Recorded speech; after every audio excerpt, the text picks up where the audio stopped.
কলকাতার ব্রিগেডে নিগৃহীত প্যাটিস বিক্রেতা শেখ রিয়াজুলের আরামবাগের পূর্ব কেশবপুরের বাড়িতে গিয়ে দেখা করলেন সিপিআইএম নেতৃত্ব। ছিলেন যুবনেত্রী দীপশিতা ধর, প্রাক্তন সাংসদ শক্তিমোহন মালিক, পূর্ণেন্দু চ্যাটার্জি, বিপ্লব মৈত্র প্রমুখ। তাঁরা আইনি লড়াইয়ে রিয়াজুলের পাশে থাকার বার্তা দেন, পাশাপাশি এদিন তার হাতে কিছু আর্থিক সাহায্যও তুলে দেন। এবং সব থেকে বড় কথা, জেএনইউ এর একজন ব্রিলিয়ান্ট, যারা জেএনইউ এ পড়াশোনা করে তারা হচ্ছে সব থেকে বড়, মানে খুব ব্রিলিয়ান্ট ছাত্রী। জওহরলাল নেহরু, জেএনইউ ব্যক্তিগত বিষয় তো না, বিষয়টা হচ্ছে আমরা যে স্তরেই হই, আমরা কাজ করি শ্রমজীবী মানুষের জন্য।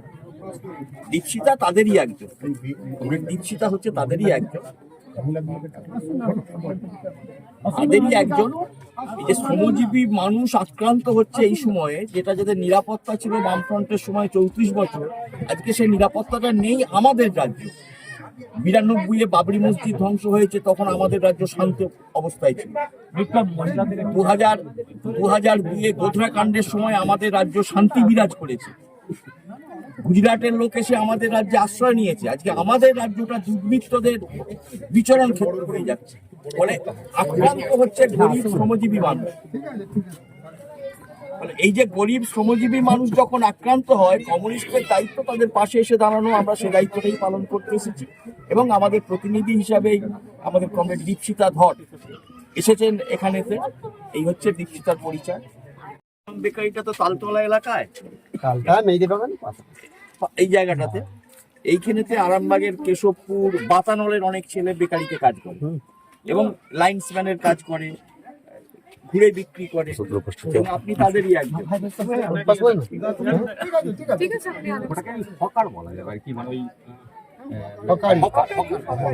আমরা তো জানি, আমাদের তো ব্রিগেডে বছরে একটা মিটিং হয়।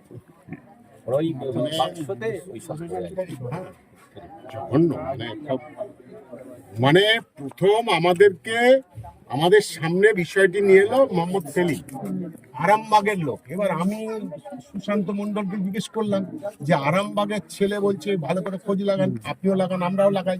পরে দেখা গেল আমাদের, তারপর ওর সঙ্গে আমার সেবার আমি তোকে জানি পারে নিয়ে যেতাম, খারাপ হয়ে গেছে, আরো বেশি চমক হতো।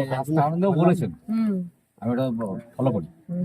আচ্ছা, ওই যে কেস করেছে দাদার নাম কি হবে, অত পাল্টা কেস করেছে, কোনো অসুবিধা নেই, আমরা লয়াররা থাকবে, কোনো চিন্তাই নেই। তাই একদম কোনো চিন্তা নেই। গেলে ধরো কিন্তু অত আক্রমণ হয়ে আছে, কিচ্ছু হবে না, ঘুরবে না, না না, কিচ্ছু দরকার নেই। অত আতঙ্কিত আপনি যোগাযোগ রাখবেন, আপনি যোগাযোগ রাখবেন। ওনার নাম্বারটা আমার কাছে আছে, আমি ফোন করেছিলাম ওনাকে। স্থানীয় যে আমাদের জায়গায় সেটা সবটা জানে, ও বলুক। আপনি এটা বলছেন না, আমার তো মানে একজন বাঙালি হিসাবে আমরা আগে শুনতাম উত্তরপ্রদেশের ঘটনা, যে কার বাড়িতে কি রান্না হচ্ছে, কে কি মাংস খাচ্ছে, এই নিয়ে লোকের ওপর আক্রমণ। আমাদের আফরাজুলের কথা মনে আছে, আমাদের আখলাকের কথা মনে আছে। পরে দেখা গেল যখন সেই মাংসগুলো ল্যাবে নিয়ে যাওয়া হলো, তাতে অন্য কোনো ধরনের গন্ডগোল ছিল না। এবার এই যে কালচারটা, আপনি কি খাবেন, আপনার বাড়িতে মাংস রান্না হবে কিনা, এটা পশ্চিমবঙ্গের তো রাজনীতি ছিল না, কালচার ছিল না। পশ্চিমবঙ্গে নানা জাত ধর্মের মানুষ এত বছর ধরে একসাথে বসবাস করেছেন। যার ইচ্ছা সে বৈষ্ণব ধর্ম যিনি পালন করে, যার গলায় তুলসী কাঠের মালা আছেন, আর তিনি হয়তো খান না, সে পেঁয়াজ রসুন পর্যন্ত খান না। আবার সেই গ্রামেই, সেই এলাকাতেই যার যেরকম পছন্দ, হিন্দু মানুষ সে মাছও খান, মাংসও খান, তার নিজের মতো করে জীবনযাপন করেন। এই যে একটা অদ্ভুত কায়দায় আমরা কি খাবো, আমরা কি পড়বো, সেটা যে ঠিক করে দেওয়ার প্রচেষ্টা, এবং একজন সাধারণ মানুষ, উনি তো ওইখানে ওই অনুষ্ঠানের জন্য যাননি, আপনি তো এমনিতেই যান, যে কোনো প্রোগ্রামে আপনি যান। তাহলে একজন মানুষ যার কাজ হচ্ছে খাবার বিক্রি করা, তাকে যেভাবে হেনস্থা করা হলো, মারধর করা হলো, এবং কত বড় সাহস, ওকে বলছে যে কান ধরে উঠবোস করতে হবে।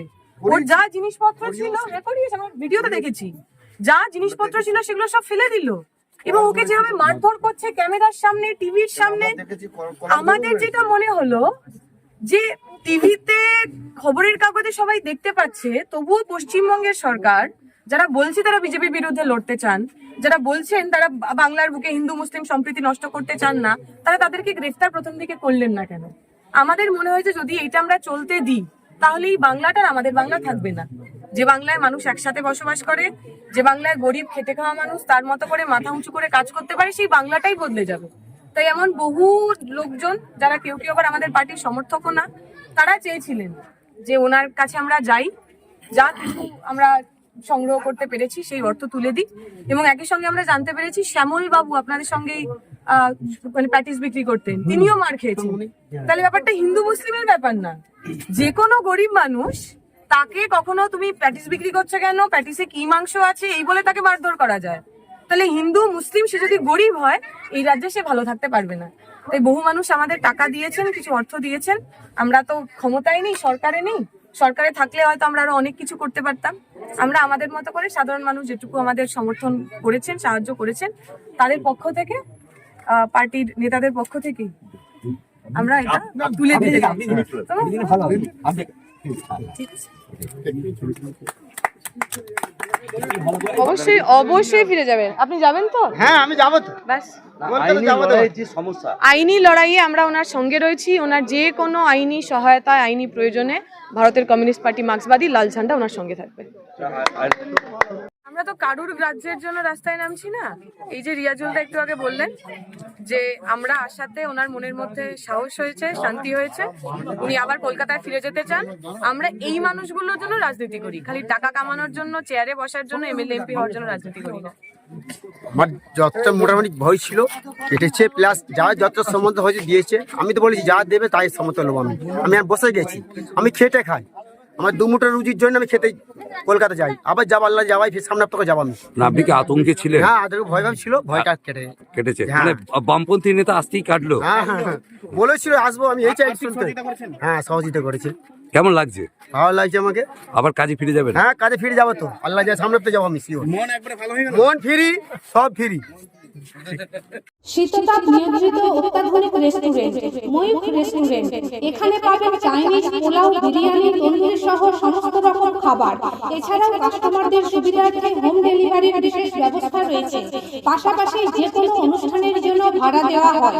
আমাদের ঠিকানা থানাকুল হেলান সংলগ্ন তিলক চক। Phone number 8617492616 9732162360। সেরা খাবারের স্বাদ পেতে আজই আসুন ময়ূখ রেস্টুরেন্টে।